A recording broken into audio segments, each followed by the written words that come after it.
여러 가지로 표현하지만 인공지능 AI가 발달한 시대에서 살고 있습니다. 우리 주변에 참 많이 이제 AI를 많이 쓰고 있는데요. 여러분도 많이 쓰시죠?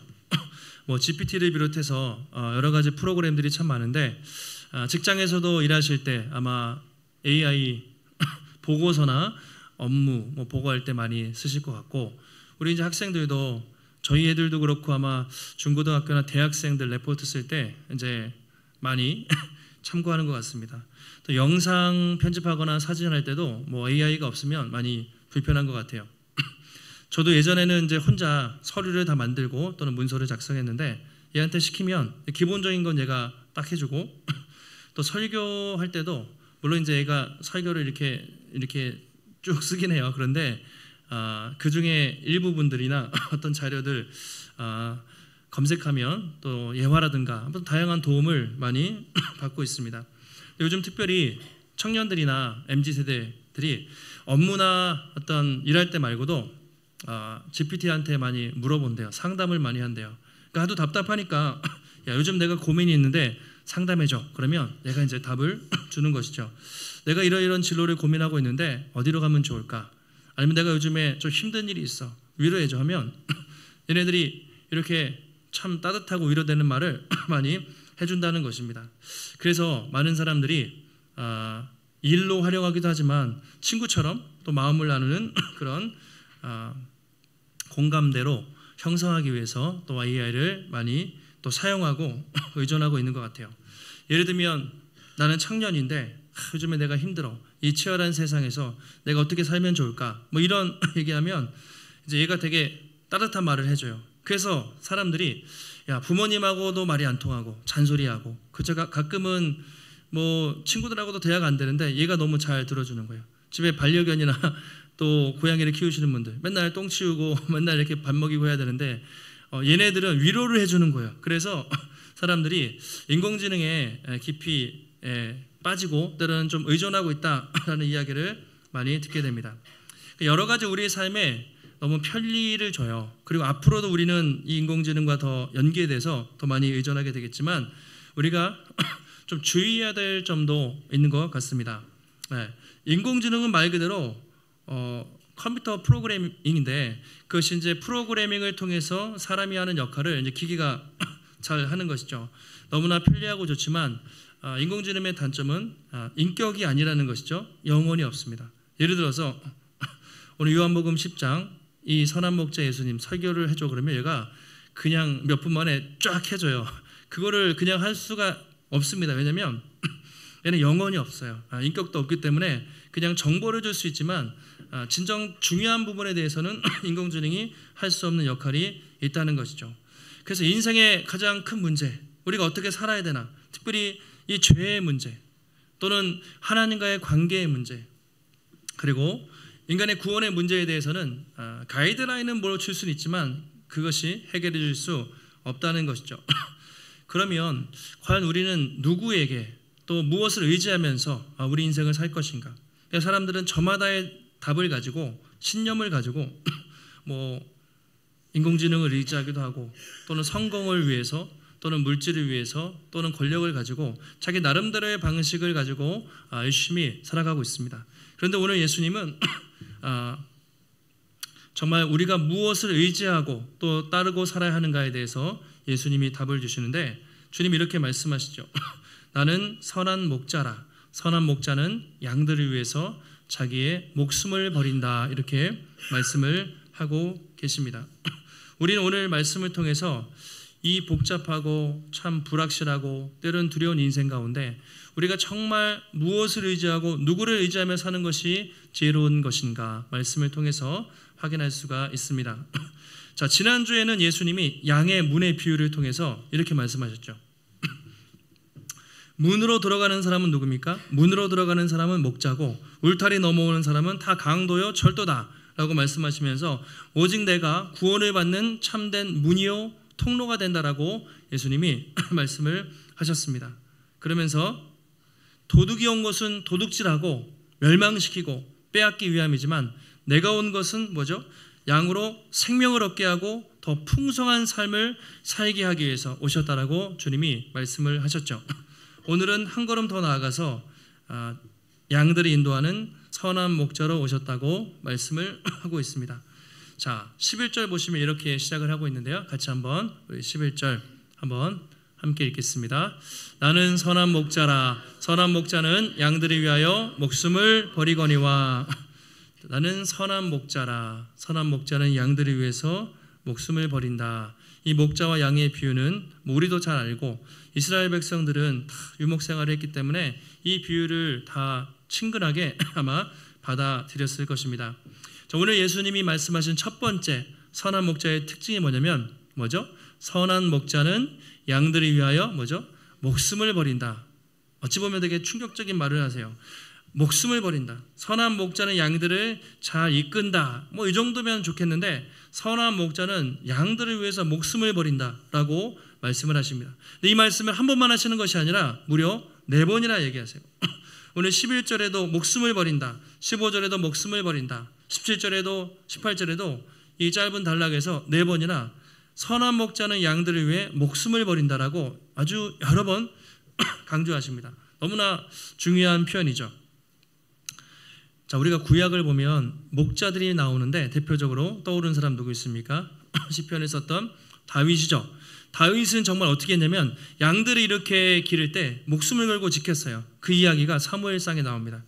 자, 이스라엘과 블레셋이 전쟁을 하는데 골리앗이 딱 나온 거예요. 골리앗이 너무 크니까 사람들이 두려워가지고 이스라엘 군인들이 나오질 못하죠. 그때 다윗이 나갑니다. 사울이 너무 어린아이잖아요. 비웃어요. 네 나가면 죽는다. 그런데 다윗이 이렇게 얘기하죠.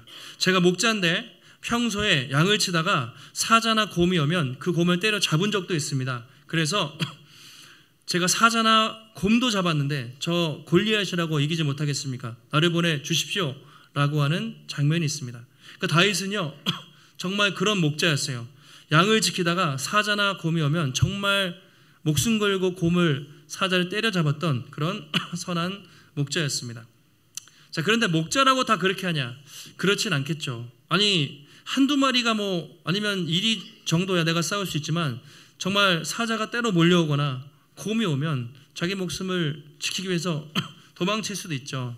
예, 그런 일반 목자들 그랬을 것 같아요. 예.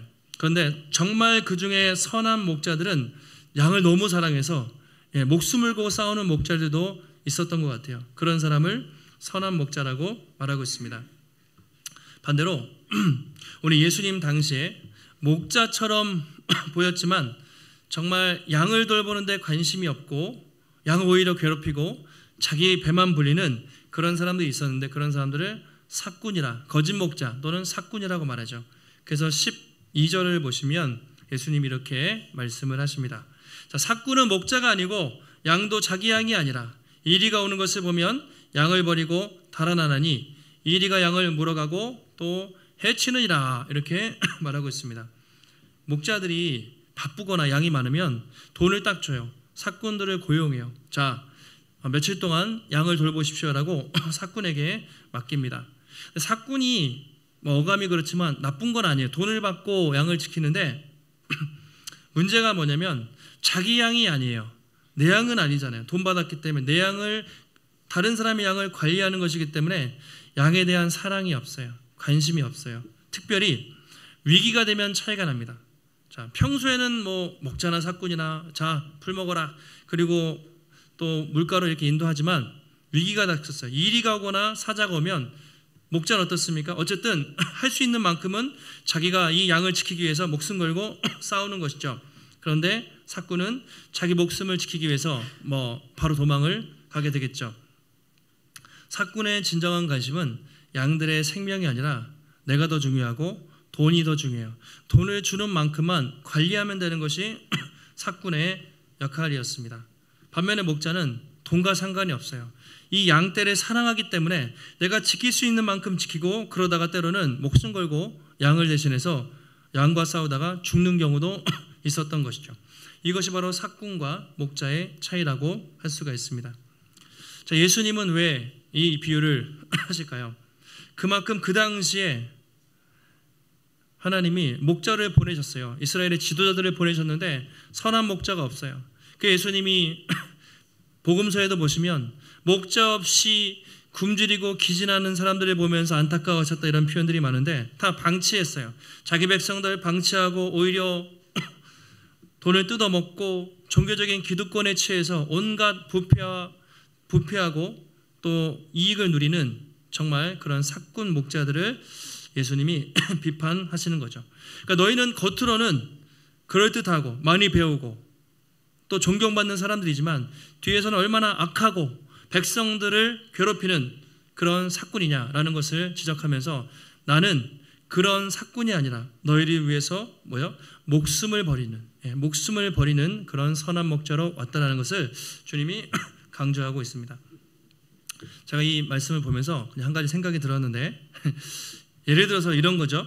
누군가 일을 해요. 카페든 아니면 식당이든 일을 하는데 주인하고 알바생의 차이가 뭘까요? 주인하고 카페 주인이에요. 알바생. 일하는 게 좀 다르겠죠. 물론 알바생들도 좋은 알바생들이 있지만 보통 주인들은 내 사업이니까 돈을 벌어야 되니까 내 일터니까 어떻게든 친절하게 하고 또 한 사람이라도 받으려고 하고 쉬는 시간에도 뭐 청소하고 어떻게든 이렇게 잘 가꿀 거 아니에요. 알바생은 어때요? 시간 나면 이제 핸드폰하고 시간 때우고 뭐 다 그런 건 아니지만 이제 마음이 다른 거예요. 주인은 마감 시간을 앞두고 있어요. 근데 손님이 오면 어떻게 해요? 한 사람이라도 받겠죠. 알바생은 어때요? 마감됐습니다. 이제 이렇게 하는 거 이제 많이 있어요. 근데 알바생을 제가 비하하는 게 아니라 마인드의 차이인 거예요. 내 일을 하고 또 내 사업을 하는 거랑 다른 사람 돈 받고 하는 거랑은 차이가 있어요. 마찬가지로 목자는 이게 내 양떼기 때문에 마음이 가요. 근데 사꾼들은 돈 받고 하는 거기 때문에 그렇게 많이 사랑하기 힘들다는 것이죠. 자, 목회를 하면서 목사님들 이제 특히 부교역자 저도 생활을 보니까 딱 10년을 했어요. 10년을 하고 5년 전에 2020년도에 개척을 했잖아요. 근데 제가 아는 저도 그랬고 부목사님들, 뭐 강도사님들, 전도사님들 다 진짜 열심히 사역해요. 사실 사례비가 그렇게 많지 않음에도 불구하고 정말 열심히 사역하는데 그래도 마음속에 늘 허전한 게 있어요. 부교역자 때는 교회를 열심히 하지만 내 양떼가 아닌 것 같고 뭔가 이렇게 맡아서 하는 또는 담임 목사님을 그냥 돕는 보조 같은 그런 역할, 그런 생각이 들 때가 참 많이 있었어요. 근데 교회를 개척하고 사역을 하다 보니까 마음이 달라지는 거예요. 한 사람 한 사람 하나님이 보내주신 사람들이구나. 한 사람 한 사람들이 귀하구나. 그런 생각을 하게 되죠. 기도할 때도 예전에는 기도 제목을 많이 부탁하잖아요. 그러면 내 기도할게 하면서도 이제 기도를 못하고 까먹거나 또는 좀 형식적으로 했던 적도 있는 것 같은데 지금 이제 기도 제목을 들으면 마음이 아프고 정말 기도를 해야겠구나. 그리고 뭔가 기도 제목이 응답되면 같이 기뻐하는 그런 마음이 생기게 돼요. 그러면서 이게 조금씩 목자의 마음이라는 것이 무엇인지 조금씩 저도 이제 알아가는 것 같아요.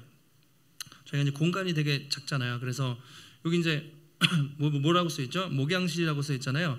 그 보통 목사님들이 들어가는 그 방을 사무실 이렇게 행정실 안 하고 목양실이라고 많이 써요.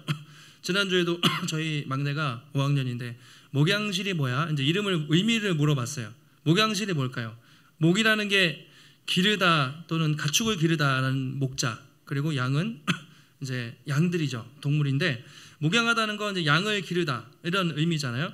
그러니까 목회라는 게 행정 사무가 아니라 영혼을 이렇게 인도하고 목양하는 걸 핵심이고 그걸 이제 목사님이라고 이야기를 하게 되죠. 그래서 저도 다시 한번 목양실, 나는 목자고 또 성도들을 사람들이 인도하는 그 역할을 부여받았구나라는 생각을 다시 한번 하게 돼요. 예수님이 부활하신 다음에 그 실패한 베드로를 만나서 뭐라고 말하죠? 내가 나를 사랑하느냐?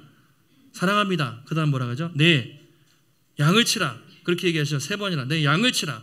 내가 너한테 양을 맡겼으니 내 양을 쳐라. 이렇게 주님이 말씀을 하시죠. 그래서 우리는 예수님의 목자로 섬기는 양떼들이기도 하지만 여러분들은 어떤 면에서 목자이기도 해요. 여러분들의 자녀를 잘 이끌어야 되는 목자. 교회에서 직분자로서 또는 사랑방 리더라면 사랑방 식구들을 또는 직장에서 믿음이 약한 사람들을 이끄는 목자로서의 역할. 그러니까 예수님은 목자의 장이시고 우리는 또 작은 목자로서 그분을 따라가면서 다른 사람들을 이끌어가야 할 또 책임도 있는 것이죠. 자, 그러면서 주님이 두 번째로 이제 선한 목자에 대한 특징을 한 번 더 얘기하시는데 14절에 있습니다. 14절. 나는 선한 목자라. 나는 내 양을 알고 양도 나를 안다. 이렇게 말합니다. 나는 선한 목자야. 그러면서 나는 양을 알고 양도 나를 안다. 이렇게 말씀을 하세요. 자, 안다라는 것이 중요한데 성경에서 안다라는 것은 그냥 지식으로 피상적으로 추상적으로 아는 것이 아니라 직접 체험하고 경험하고 인격적으로 깊이 있게 안다. 친밀한 교제를 말하는 것이죠. 그러니까 목자들은 양의 이름을 불러요. 그러면서 내 양 이렇게 부르면 양들은 목자의 음성을 듣고 그렇게 푸른 풀밭 초장으로 따라다니는 거죠. 그러니까 목자와 양의 관계는 신뢰의 관계입니다. 서로 신뢰, 친밀하고 인격적인 관계라고 할 수가 있죠. 반면에 삭구는요, 양을 사랑하는 마음이 없어요. 그냥 형식적인 그런 관계라고 할 수가 있습니다. 그래서 우리 신앙생활을 이렇게 비유할 수 있는 거죠. 우리 신앙생활은 종교생활이 아니고 매일 시간이 되면 큐티하고 말씀 보고 뭐 그런 것도 좋죠. 그리고 주일이 되면 나와서 예배 드리는 것도 좋은데 그런 형식적인 것을 넘어서 매일매일 우리의 선한 목자 되신 주님과 친밀한 교제를 누리고 주님의 음성을 듣고 주님의 인도하심을 따라 매일매일 살아가는 것이 우리의 삶이고 그것이 신앙생활의 핵심이라고 할 수가 있습니다. 오늘도 예배 자리에 오셨잖아요. 이렇게 많은 분들이 이렇게 계신데 저는 다 속사정을 모르지만 주님은 다 아신다는 거예요. 나는 너의 이름을 알아. 이름을 안다는 것은 무엇일까요? 관심이 있다는 것이죠. 그리고 형편과 처지를 안다는 것이죠. 주님 오늘도 여러분들이 이 자리에 나오셨는데 누군가에게는 낙심한 사람들에게는 격려가 필요하겠죠. 위로가 필요하겠죠. 누군가에게는 회개가 필요할 수 있고 각 사람에게 맞게 주님이 오늘도 여러분들에게 찾아오셔서 만나 주신다는 것이죠. 이것이 또 예배의 은혜이고 또 우리 신앙생활의 핵심이라고 할 수가 있습니다. 자, 이제 세 번째 마지막으로 주님이 선한 목자와 삭군 비유를 하신 후에 좀 다른 주제를 약간 전환해서 16절에 이런 말씀을 하세요. 같이 한번 우리 16절 말씀을 함께 읽겠습니다. 또 이 우리에 들지 아니한 다른 양들이 내게 있어 내가 인도하여야 할 터이니 그들도 내 음성을 듣고 한 무리가 되어 한 목자에게 있으리라. 자, 주제가 좀 전환됐는데 이런 얘기예요. 자, 이 우리에 들지 않은 다른 양들이 있어 갑자기 다른 양들을 말하네요. 이 우리 양들은 지금 1차적으로 예수님이 말씀하시는 유대인들, 이스라엘 백성들을 말하겠죠. 다른 양들이 또 있다. 이것은 이방인들을 말합니다. 지금은 1차적으로 예수님이 유대인들에게 복음을 전했지만 이제 신약시대 이후에는 유대인들뿐만 아니라 이방인들에게도 복음이 전파될 것을 그렇게 말씀을 하고 계신 거죠. 유대인들은 계속 착각했잖아요. 선민의식, 하나님이 우리만 사랑하시고 우리 혈통을 좋아하셔. 그러나 그것이 아니라 나에게는 너희뿐만 아니라 다른 양떼가 있다. 이제 이방인들이 있다. 그들에게도 복음이 전파되어야 할 것이고 그들을 이끌어 가실 것을 주님이 말씀을 하십니다. 그래서 요한복음 처음 시작될 때 기억하시는지 모르겠어요. 예수님이 보라 세상 죄를 지고 가는 하나님의 어린 양이로다. 세례 요한이 예수님을 보면서 세상 죄를 지고 가는 온 세상 죄, 유대인들뿐만 아니라 이방인들을 포함한 온 세상 죄를 지고 가는 하나님의 어린 양이다. 또 요한복음 3장 16절 잘 아시는 구절이죠. 하나님이 유대인을 이렇게 사랑하사가 아니라 그들은 그렇게 생각했어요. 우리만 하나님이 유대인을 사랑하사가 그 당시 이스라엘 백성들의 생각이고 당연했어요. 왜냐하면 구약시대까지 하나님은 이스라엘 백성들만 선택했으니까. 이제 그것이 아니라 하나님이 세상을, 코스모스, 이 세상이라는 말 온 세계를 말하죠. 하나님이 모든 세상을 온 세상을 이처럼 사랑하사 독생자를 주셨다. 이제는 유대인들뿐만 아니라 이방인을 포함한 온 세계에 하나님의 복음이 전파될 것을 주님이 선포하고 계십니다. 바로 이것이 중요한 표현인데요. 이제는 온 세상에 흩어져 있는 양떼를 모아서 내가 한 목자가 될 것이고 이전에 없던 새로운 공동체를 만들 것이다. 그것이 무엇입니까? 주님의 몸된 교회죠. 이건 주님이 교회를 세우시겠다는 말이에요. 이제 하나님의 나라가 구약 유대인들에게 벗어나서 이방인과 땅끝까지 이르러서 한 목자 예수님을 중심으로 한 새로운 공동체 교회가 세워질 것을 말씀하고 계십니다. 그리고 예수님이 십자가에서 죽으시고 부활하신 다음에 그리고 승천하시고 어떻게 했습니까? 성령이 내려오면서 초대교회 오순절 성령 강림 사건이 교회의 탄생이라고 말하죠. 그래서 신약 교회가 세워지고 사도행전에서 교회들이 계속 세워지고 지금 2000년 역사 가운데 하나님의 나라가 교회들이 계속해서 확장이 되고 있는 것이죠. 그래서 우리가 지금 여기 나와서 여러분 예배 드리는 것은 그냥 공짜로 드리는 것이 아니라 여러분들이 시간 돼서 그냥 가까운 교회에 나온 것이 아니라 예수 그리스도의 십자가 그 피값 위에 세워진 교회이고요. 그 교회의 성도로서 예배를 드리는 것입니다.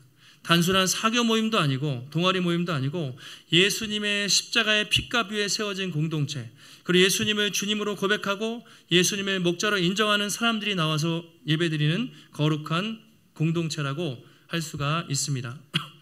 그래서 사도신경 아까 하셨죠. 신앙 고백인데 거기에 이런 표현이 있죠. 성령을 믿사오며 거룩한 공회와 성도가 서로 교통하는 것과 이 고백을 합니다. 자, 거룩한 공회가 무슨 뜻입니까? 영어로는 The Holy Catholic Church라고 되어 있는데 카톨릭이 소문자, 저 카톨릭은 우리가 말하는 로마 카톨릭이나 천주교가 아니라 보편적이라는 뜻이에요. 보편적이다. 예, 보편적.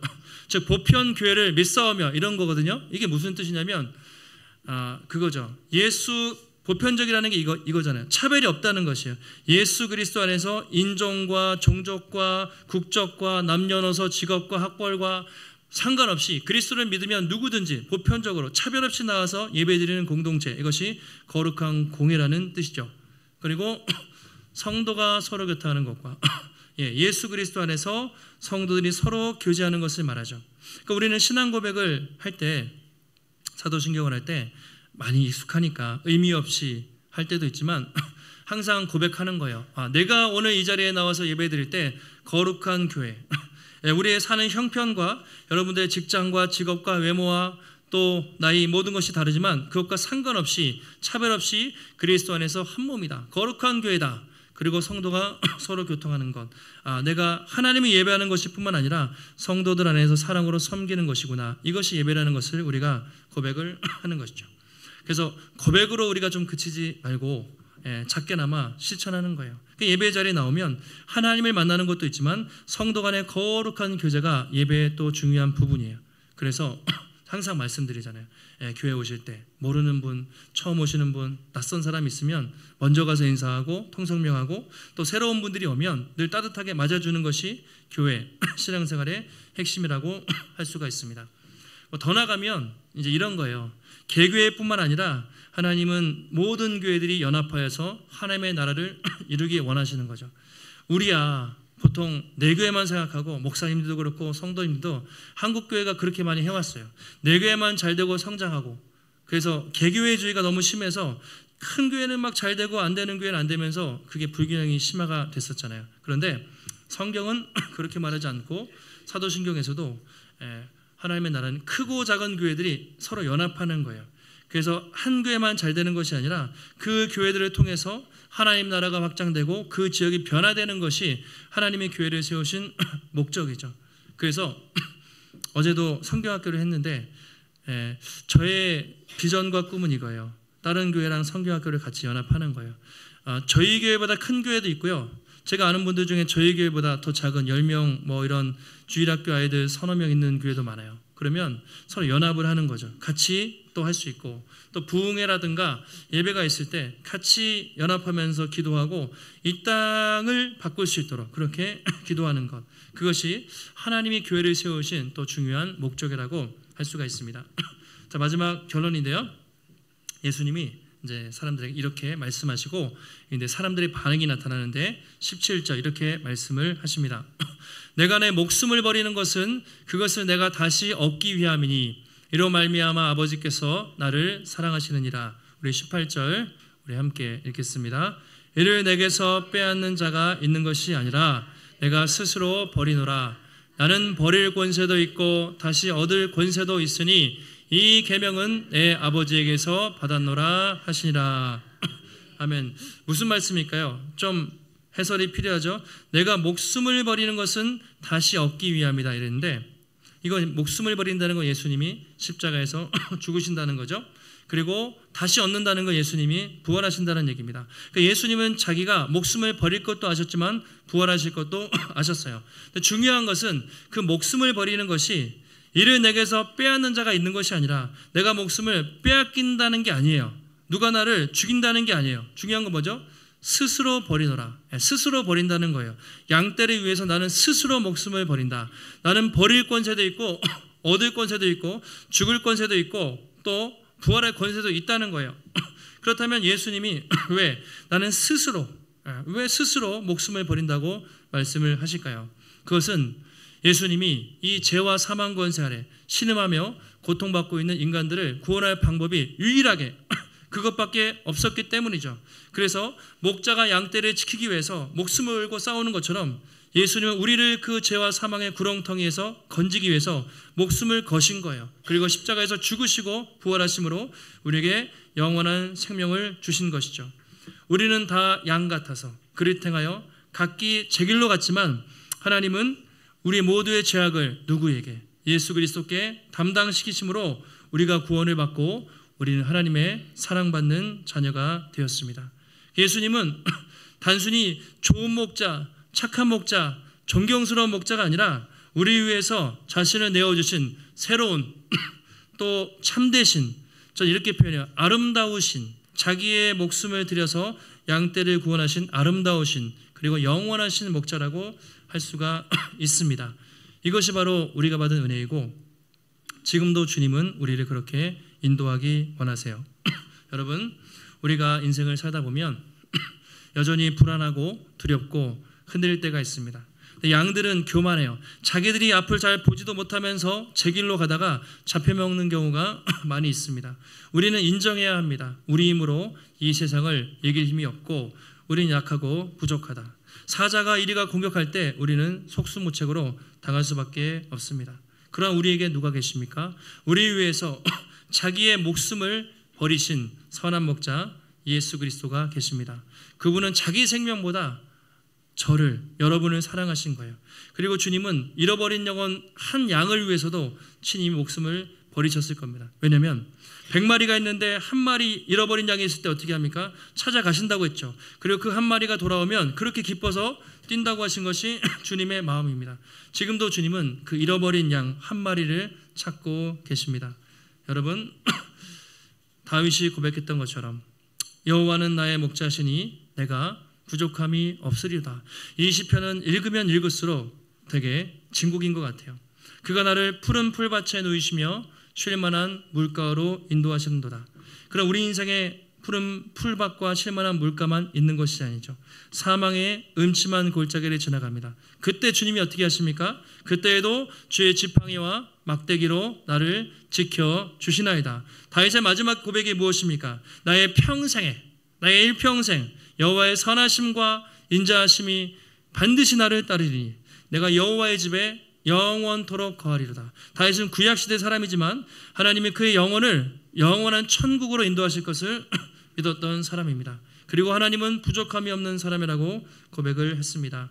여러분, 그렇습니다. 우리도 이 땅을 살아가면서 고난과 어려움이 있지만 하나님은 우리에게 부족함이 없는 풍성한 목자가 되시고 우리를 고난 가운데서 건지시고 영원한 천국으로 인도하실 선한 목자가 되시는 줄 믿습니다. 인생의 고난과 또 어려움 속에서도 날마다 그 목자 되신 주님을 따라가시고 또 주님의 음성을 분별하며 또 주님과 함께 동행하는 귀한 성도님들, 귀한 양들이 되시기를 예수님의 이름으로 축원합니다. 하나님 감사합니다. 오늘도 우리에게 거룩한 주 허락하시고 주님의 귀한 말씀 깨닫게 하시니 감사를 드립니다. 우리는 모두 그릇 행하여 각기 제 길로 갔고 우리는 하나님보다 하나님 세상을 사랑하여 우리 마음대로 살았던 때가 있었지만 우리가 아직 죄인 되었을 때 주님께서 우리 위하여 십자가 지심으로 우리를 구원하시고 우리에게 영원한 생명 주시고 우리를 선한 목자 주님께로 인도하신 은혜에 감사를 드립니다. 하나님, 이 땅을 살아갈 때 교만하지 않게 하시고 자만하지 않게 하시고 우리는 앞을 내다볼 수 없습니다. 내 힘으로 살 수 없습니다. 날마다 선한 목자 되신 예수 그리스도 주님의 음성을 분별하게 하시고 그 음성에 순종하며 날마다 주님과 동행할 수 있도록 하나님 인도하여 주시옵소서. 때로는 푸른 풀밭을 지나지만 때로는 하나님 사망의 음침한 골짜기도 지날 것입니다. 그러나 그 모든 고통을 넘어서 하나님 영원한 천국으로 인도하실 것을 믿고 마지막에 어린 양의 혼인잔치에 참여하여 영원히 주님을 찬양하는 그날까지 날마다 목자 되신 주님만 바라보며 믿음의 길을 걷는 귀한 성도들, 믿음의 공동체 되게 하여 주시옵소서. 오늘도 주 앞에 나올 때 우리의 마음과 정성을 다해 하나님 귀한 예물 드렸습니다. 드려진 예물 하나님 기쁘게 받으시고 날마다 우리 인생의 모든 것이 주님의 것입니다. 주의 나라 위에 드리며 살아갈 때 하나님 채우시고 공급하사 부족하지 않게 하시고 또 베푸는 삶을 살아갈 수 있는 우리 모든 성도들 될 수 있도록 하나님 역사하여 주시옵소서. 한 주간도 주님만 바라보며 승리케 하시기를 간구하오며 존귀하신 예수님의 이름으로 기도하옵나이다. 아멘.